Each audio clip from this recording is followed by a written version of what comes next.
Nung first week ko po, yung may dumating po na customer, tinanong niya po kung may Newzep po kami na non-drowsy. Sabi ko, meron po, sabi ko po. Tapos po, yung kinuha ko po dito, yung Newzep Forte po. Tapos i-dispense ko na po.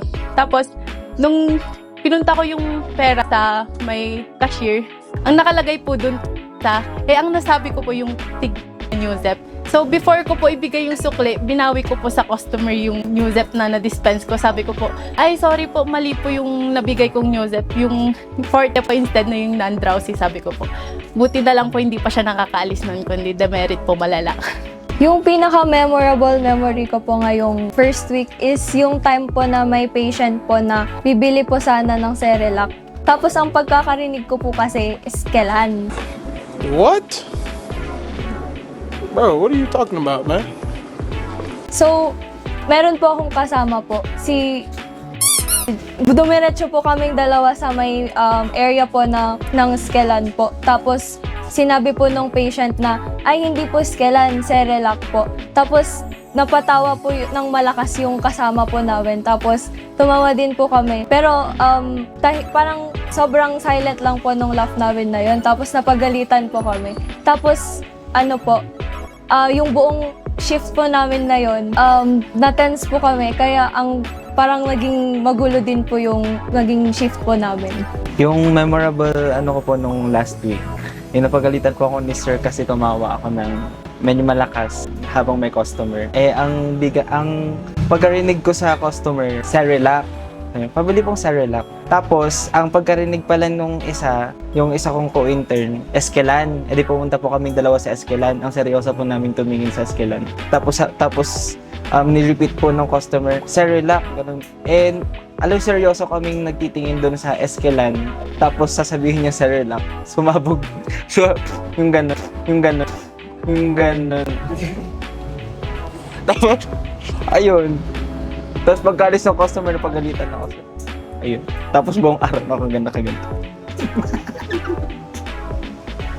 Noong pong first week ko po, yung pong pinaka-memorable po na nangyari sa akin is first time ko pong magkaha. Tapos po may bumibili po ng baby oil.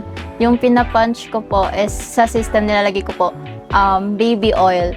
Pero po, nandito po si ma'am at si sir, sabi po nila, J-oil. So, natatense po ako kasi po naririnig ko din po yung dalawa po kasi bumibili nun. So, imbis na J-oil po yung i-punch ko, ang nilalagay ko po talaga ulit-ulit baby oil po. Ang pinaka-memorable ko po sa first week po is yung tense po, pagka-start lang po ng duty po namin is tense na po kami kaagad. And yun po, nagtuloy-tuloy po nun. Tapos doon po ako na strike 1. Yung araw na din po yun. Mali po kasi yung nakuha ko pong drug kasi hindi po ako nagbabasa nun. Tapos yun po, na strike 1 po ako nun. Yung pinaka-memorable ko pong na-experience dito po is yung may nagtanong po ng losartan. Tapos yung presyo po pala is pesos kapag generic. Kapag naman po right med is 50 pesos. So, una ko po nasabi is peso. Tapos, namahalan po yung customer. Tapos po inulit ko po ulit, tinignan ko po ulit po pala. So, niliwanag ko po na ang right med po pala is 50. Tapos po yung generic lang po is po. Yun po, hindi na po siya bumili. Parang sabi nga po is, sige, saka na lang, ganun po. Tapos po, nalaman ko po kala sir na loyal customer po pala yun. So, yun po. Na-guilty po ako na akala ko po is bibili po siya, di po pala. Sir, yung pinaka-memorable experience ko po last week, yung first shift ko po, hapon po yun. Tapos po, may bata po na bumili po sa akin ng BioFlu, parang 9 to 10 years old po yung bata. Tapos nalimutan ko po siyang tawagin ng ma'am. Tapos ang nasabi ko po, Ading, ito na yung BioFlu mo. Tapos buti po, meron yung si ate na intern niyo po dati na, ma'am, dapat yung sabihin mo.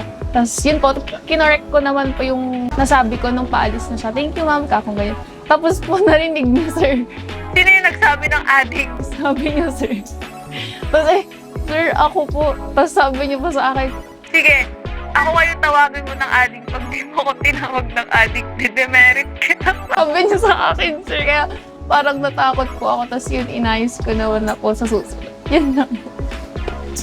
Yung pinaka-memorable po sa akin na experience po dito sa first week ko sa Nordlife is yung may bumili po ng cetirizine po. Tapos po, ang una po, binibili niya lang po is isang banig. Tapos naging 3 hanggang sa naging 4 na banig na po for 40 pieces po na cetirizine. So, yung sa loob-loob ko po, nagtataka po ako kaso hindi ko po alam kung paano sasabihin sa patient. Pero nung kinounsel na po siya na once a day lang po yun, tapos ang sagot niya po sa akin, ay bawal 3 times a day, ganun. Kasi hindi daw po nag-e-effect yung cetirizine po dun sa mother niya. So ayun po, na-counsel po namin siya na bawal po siya i-take ng 3 times a day po. Tapos nag-alok na lang din po kami ng Calmoseptin po para sa kati-kati po.